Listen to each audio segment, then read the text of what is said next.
Girbeagly! Hey there guys and gals, it's Girbeagly with another episode of Gaming with Girbeagly, and I'm once again playing the game Would You Rather or Either.io, whichever one you guys want to call it, but it's the game where you guys get to judge me from the safety of your computer screens while I have to sit here and, actually share my opinion on things. A dangerous thing on the internet, if you know what I'm talking about. Anyway, let's go ahead and jump right on into the questions. The first one is, would you rather lose your preferred hand or lose your preferred foot? Alright, so for this one, I think I already have an answer without even really thinking about it too hard. I think I'd rather lose a preferred hand, and the reason for that is they make pretty decent prosthetic hands. And even though they do also make decent prosthetic feet, the thing is, once you lose a foot, your balance is permanently off forever. Even if you do get a prosthetic that is very, very well made and helps you maintain your balance, you still have to rely on things like crutches, and, it's a lot more of a hindrance than losing a hand would be, where you'd still be able to, get something that gripped things. But losing a foot, I'd be hobbling around, it'd be a little bit difficult to get around where I wanted to be, so I'd rather lose my preferred hand and deal with that. Alright, and it looks like most people say they'd rather lose a foot, and I'm guessing it's because they probably just fap a lot, which, I can't judge them for that. Question number 2 is, would you rather wear the same thing every day or never wear the same clothes twice? Now for this one, I think once again, I don't have to think too much about this.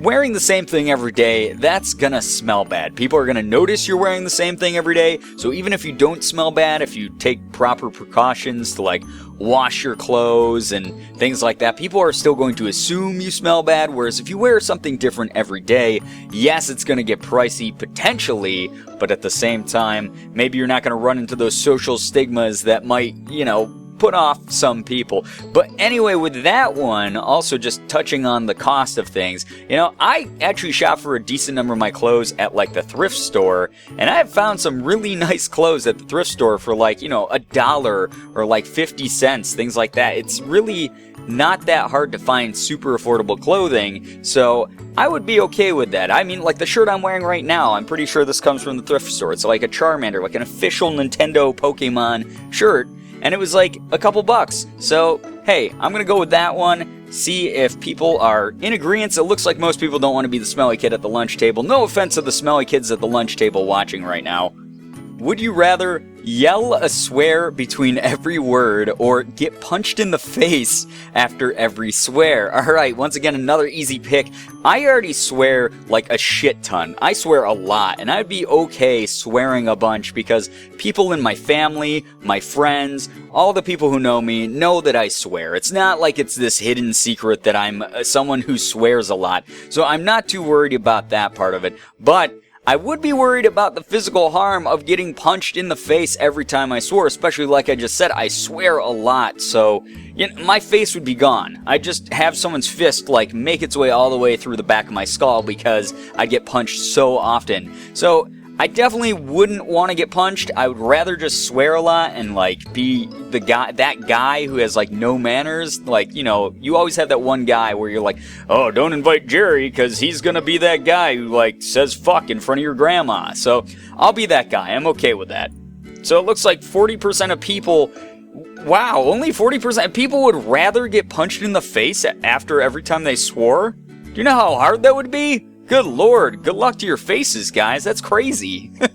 Would you rather know everything or be the ruler of everything? Now, this one goes down to principles, I think. A lot of people like power. They like to be the ruler of things, and they like to own a lot of things and order people around and do that sort of thing. But for me, I know personally, I love learning. I try to learn every single day, whether it's through reading or watching something or even just talking to friends and learning from their experiences. For me, knowing everything would be really cool. And not only would I know everything and be very smart and be able to apply that knowledge to parts of my own life, but if I changed my mind and I was hell yeah, I want to be the ruler of everything, me knowing everything, I'd be able to come up with a plan really easily to start ruling everything. I'd be able to take over, have a coup, overthrow whoever picked the other answer, be the ruler of everything. So let's go ahead and know everything. 63% of people, finally we're in the freaking majority here, would like to know everything, and that's all you guys gotta know about that. Alright, this one's actually kind of hilarious. Would you rather be able to fly but have no family or lasting relationships, or not? So, very bluntly, you could just say no and have no powers and remain a normal human with relationships and family and things like that, or be able to fly but lose everything near and dear to your heart, unless you're one of those people who doesn't care much for your family, or you might not even have family or friends at all. And then, you know, flying around would be pretty badass. But me, personally, I do have a lot of family members that I care about, a lot of relationships in my life that I would be devastated if they ever were to break apart or anything like that. So I'm going to have to go with not, and just play it safe like 76% of people out there. Would you rather always drive under the speeding limit, or always drive over the speeding limit? Okay, so this is kind of like the movie Speed. I don't know how many of you guys have actually seen that movie, but there were these old movies called Speed with Sandra Bullock in them, and basically what happened was, like, in the first one there was a bomb that was put on a bus by like this crazy dude, and if the driver went below a certain speed limit or above a certain speed limit, then the bomb would explode. Or I think he had to stay up. Yeah, I think the only criteria was he had to stay above the speeding limit. But regardless, if he dropped below it, he would explode. But they come across, obviously, tons of problems, like the fact that you can't stop the bus or everyone blows up. So, you know, there's traffic accidents and problems like that. So that's going over the speed limit. I personally already drive pretty safe. Morgan says all the time that I drive like a grandma, so that's me. I would probably always drive under the speed limit, but I also got into a car accident when I was younger that was pretty devastating and almost fatal. It was very, very intense. So from that moment on, I've driven very, very safely, and I'm fine driving under the speed limit. Now, like I said before, if we were in some weird movie situation and like bad guys were chasing my car and I was just like puttering along and I was like, guys, leave me alone, don't kill me, bad guys, like that would suck, but I don't really foresee that happening, so I'm gonna go ahead and click always drive under the speeding limit. 56% of people, barely eking out that majority there, agree with me. Would you rather eat a 5-course meal in front of 10 starving children, or steal the bucket from 5 Salvation Army Santas? Now, for those of you who are from outside the US, I don't know if you guys have Salvation Army, but essentially it's an organization that donates money to people in need. Around Christmas, there's these guys who stand out in front of like stores like Walmart and Target and whatever, and they ring a bell and they have a bucket in front of them, and people drop change and drop dollar bills into it so that that can be used as a donation for people who are in need. Now, in the case of this, eating a 5-course meal in front of 10 starving children, I actually feel very strongly about childhood hunger. I'm like a big advocate for, you know, preventing it as much as possible, for feeding hungry children whenever possible, here in the country and abroad. So eating a 5-course meal in front of them is probably one of the cruelest things that I could ever possibly do, as far as, you know, in stark contrast to my morals. Starch, because I'm thinking about food, apparently. But a 5-course meal, also, just the logistics of that is a lot of food. I would probably throw up. I don't eat a ton of food. Like, I'm not a humongous eater. Like, when I go to a buffet or something, maybe I'll, like, shove my face full until I go into a food coma, because I'm like, I gotta get my money's worth. But just eating a 5-course meal in front of 10 starving kids, I don't think I could do that for a number of reasons, including, like I said, my stomach capacity. Now, stealing the bucket from 5 Salvation Army Santas, I would feel really bad, but at the same time, Salvation Army gets a lot of donations from like the government and other organizations and other types of fundraisers.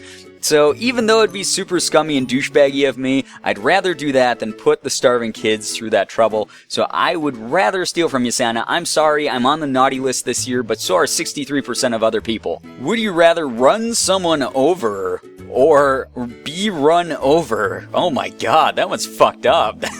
I guess I'm gonna get punched in the face because I swore. Actually, wait, no, I didn't pick that one, so it's fine. But, oh god, sorry guys, I got the burpees here. Thinking about this one is gonna be a little bit more in depth, I think. Running someone over is you taking the life of someone else which is pretty fucked up in a lot of ways. You know, you could potentially have them survive, but at the same time, then you've also possibly ruined their life. You know, like you might break their legs or break their spine. They might not be able to walk again or use their hands or their legs or any number of possibilities. Or like I said, you could kill them, which is crazy. That's the ultimate bad move, is to take someone else's life.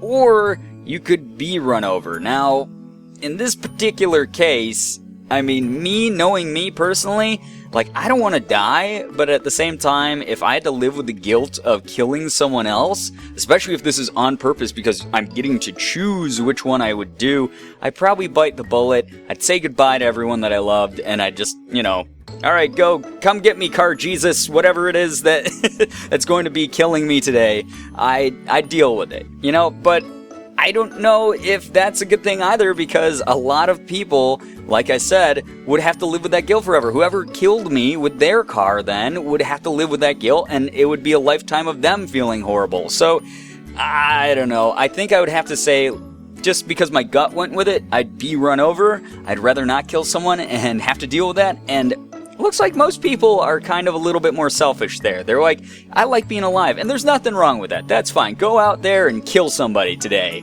Would you rather be as you are now, or have $100 million, but have a 5% chance of instant death? Alright, so with this one, there's a number of questions and scenarios that come into mind. Be as you are now, you know, I'm just me, I'm the guy behind the computer screen playing games for you, and nothing has changed. I have to scrounge together money to go to cons and pay my bills and pay my rent, and all number of things that I kind of, you know, they're burdens every single day for me.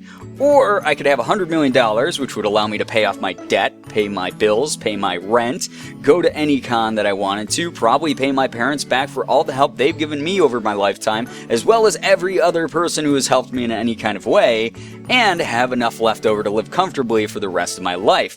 But I would have a 5% chance of instant death. Now, the way I'm looking at it now is, life is very unpredictable. There's not really a surefire way to know that you're not going to die every single day, and that's scary as fuck. But that's just a reality of reality, is, you know, I could be sitting here right now, and maybe a pipe above my head will burst and explode and kill me in one go. Like, it will fall and smash me in the head, and I'm dead forever.